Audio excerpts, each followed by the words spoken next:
రామకృష్ణ పరమహంస గారు పాడేరు చుట్టుపక్కల ఎన్నో పల్లెల్లో గిరిజన ప్రాంతాల్లో మీరు ఎన్నో బృహత్ కార్యాలు, దైవ కార్యాలు, ధర్మ కార్యాలు చేశారని మేము విన్నాం. పాడేరు చుట్టుపక్కల పాడైపోకుండా ఉండడానికి, పరమతాలు పాడెక్కడానికి మీరు ఏం చేశారు? ఎంత ఎతిప్రాసో కదా, ఎతిగారి పక్కనకు వస్తే ఏమిటి అంత వివరంగా ఉంది అక్కడ. నన్ను ఇప్పుడు మీరు మీ పేరు అసలు మీ నాన్నగారికి హ్యాట్సాప్ చెప్పాలి. మీకు ఆ మంచి పేరు పెట్టడము, దానికి తగ్గట్టు మీరు జీవించడం, ఇది మహదానందకరం. చెప్పండి మరి. అంటే నాన్నగారు ఆధ్యాత్మికంగా కార్యక్రమాలన్నీ చేస్తూ తిరుపతి లాంటి యాత్రలు చేస్తూ ఉండేవారు. అప్పటి నుంచి దేవభక్తులు నాన్నగారికి కొంచెం శ్రద్ధ ఇవన్నీ పడుతుంది.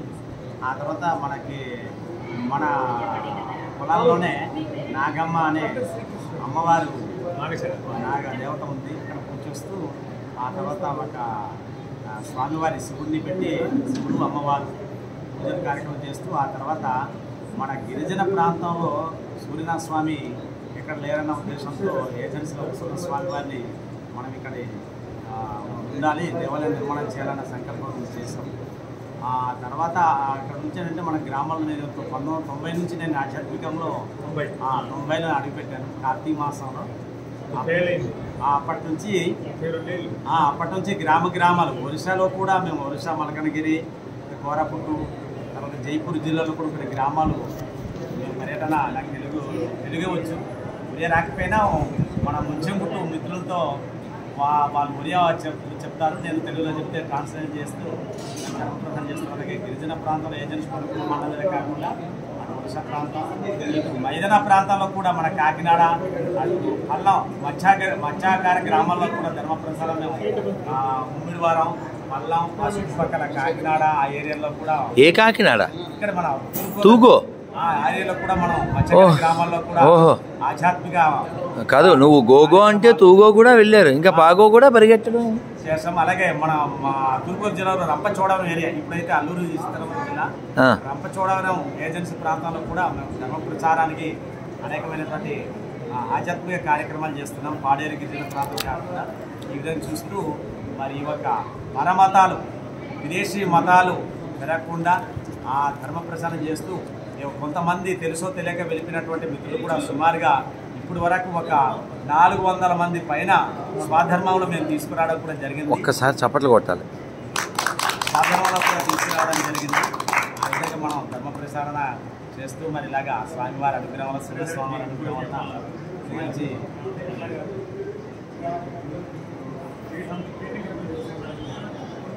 పరమహంస గారు 2016 నుంచి ఇప్పుడు పరమహంస గారు పీఠం యొక్క సహకారాన్ని, పెద్ద స్వామివారి, చిన్న స్వామివారి యొక్క ఆశీర్వచనాన్ని పొంది ఎంతోమందికి ధర్మం విషయంలో దారి చూపించారు. పరమతాలకి పరమహంస గారు పరమహింసగా మారారు. ఏమంటే పరమహంస పరమతాల విషయంలో పరమహింసగా అయ్యారు, ధర్మం విషయంలో దార్శనికుడు అయ్యారు, దారి చూపేటువంటి ధర్మ రక్షకులు అయ్యారు. ఇది ఎన్ని దేవాలయాలు నిర్మాణం చేయించారు, ఎంతమందిని గిరిజన పూజారులుగా తీర్చిదిద్దారు. ఇది చాలా అవసరమైన విషయం. దీక్షితులు గారు చెప్పినది మీకున్న దీక్ష, పట్టుదల. పాడేరు గిరిజన ప్రాంతంలో మేము సుమారుగా ఒక 2000 మందికి పైనగా వాళ్ళు ఈ యొక్క ఆధ్యాత్మికంగా మేము వాళ్ళకి భక్తులుగా తయారు చేయడం జరిగింది. అలాగే అర్చక పురోహితులుగా, ఓన్లీ పూజారులుగా సుమారుగా ఇప్పుడు వరకు 400 మంది పైనగా అర్చక పురోహితులు. వాళ్ళకి మనం స్వామివారి పూజ కార్యక్రమాలు లఘు పద్ధతులు, సింపుల్గా లఘు పద్ధతిలో పూజ కార్యక్రమం చేసేలాగా వాళ్ళకి శిక్షణలు ఇవ్వడం. ఆ విధంగా మరియు వాళ్ళు మర్చిపోకుండా ఉండడానికి నెలకు ఒకసారి వాళ్ళు మన పాడేరులో సూర్యస్వామివారి దేవాలయంలో తీసుకొచ్చి వాళ్ళు ఉంటారు. వాళ్ళన్నీ రాత్రి ఉండి సత్సంగం, ఉదయం ప్రాతస్మరణ అన్ని విషయాలు నేర్చుకొని మనం వెళ్ళడం ఈ విధంగా చేస్తున్నాం. అలాగే మనం విశాఖపట్నం నుంచి ఒక దాత ద్వారా, సాయిరామ స్వామిని, ఆయన ద్వారా పాడేరు గిరిజన ప్రాంతాలు 530 గ్రాముల పైన ఆంజనేయ స్వామి వారి విగ్రహాలు ఇవ్వడం జరిగింది. అవి ఒక్కరే పాడేరు పాడవకుండా ఇంతమంది పాటుపడుతున్నారా? వెయ్యండి వేరతాడు, మామూలు విషయం కాదు. అలాగే మన విశాఖపట్నం మన శారద పీఠం ద్వారా స్వామివారు శారద పీఠం మన స్వరూపానంద భారతి మహాస్వామి వారి అనుగ్రహంతో పాడేరు గిరిజన ప్రాంతంలో తిరుమల తిరుపతి దేవస్థానానికి వాళ్ళు ప్రయత్నం చేసి వారి స్వరతో ఒక 5 దేవాలయాలు 8 లక్షల రూపాయలు ఇప్పించి, అలాగే విగ్రహాలు కూడా తిరుమల తిరుపతి దేవస్థానం ద్వారా ఇప్పించి 5 దేవాలయాలు స్వామివారు స్వయాస్తాలతో దాన్ని ప్రతిష్ఠించడం జరిగింది. అది కాకుండా మరియు ఒక 31 దేవాలయాలు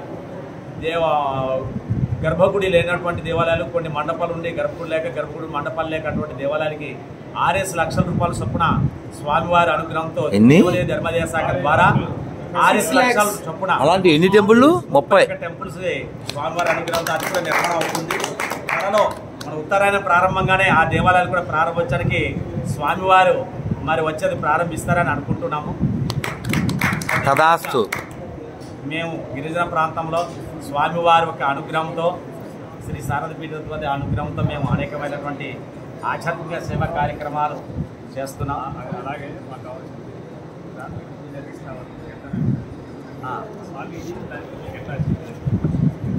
జై శ్రీరామ్. మరియు మా పాడేరు గిరిజన ప్రాంతంలో ఏదైతే భక్తిభావం ఉంది కానీ మంత్రోచ్చారణ అంటే వేదం అనేటువంటిది తెలియదు కాబట్టి దాన్ని మన శారద పీఠాధిపతి వారికి మేము కలవడం జరిగింది. గరిమెల రాధాకృష్ణ గారు విశాఖపట్నం ఉంటారు. వారు ఒక శ్రద్ధతో, అలాగే మన పక్కన ఉన్న దీక్షితులు వాళ్ళు సర్వతో స్వామివారితో మాట్లాడితే పాడేరులో 3 రోజుల పాటు పూజారి శిక్షణ ద్వారా శిక్షణ ఇచ్చారు. ఎండోమెంట్ డిపార్ట్మెంట్ ద్వారా శిక్షణ ఇప్పించడానికి దానికి అక్షర తిరుగుతులు ఇవ్వడం జరిగింది. దానికి మన రాధాకృష్ణ గారు, అలాగే గణపతి దీక్షితులు గారు, అలాగే కృష్ణ శర్మ గారు వచ్చి 3 రోజుల పాటు అందరికీ మా గిరిజన పూజలందరికీ కూడా 132 మందికి శిక్షణ ఇవ్వడం జరిగింది. దాంతో ఇప్పుడు 130 దేవాలయాలు చక్కగా పూజాది కార్యక్రమాలు చక్కగా మా పూజలంతా జరుపుకున్నారు. నాకు చాలా సంతోషం. స్వామివారికి మన శారద పీఠం స్వామివారికి మేము అందరం కూడా గిరిజన ప్రాంతాలు రుణపడి ఉంటాం. వారికి ఆ స్వామివారి అనుగ్రహం ఇంకా మా గిరిజన ప్రాంతాల్లో అనేక సేవా కార్యక్రమాలు స్వామివారి ద్వారా జరగాలని కోరుకుంటున్నాం. జై శ్రీరామ్. చెప్పాలి ఇప్పుడు స్వామీజీ వీలేం చేయాలి చెప్పండి. చాలా చాలా సంతోషకరం, చాలా ఉత్సాహకరం, చాలా అద్భుతం.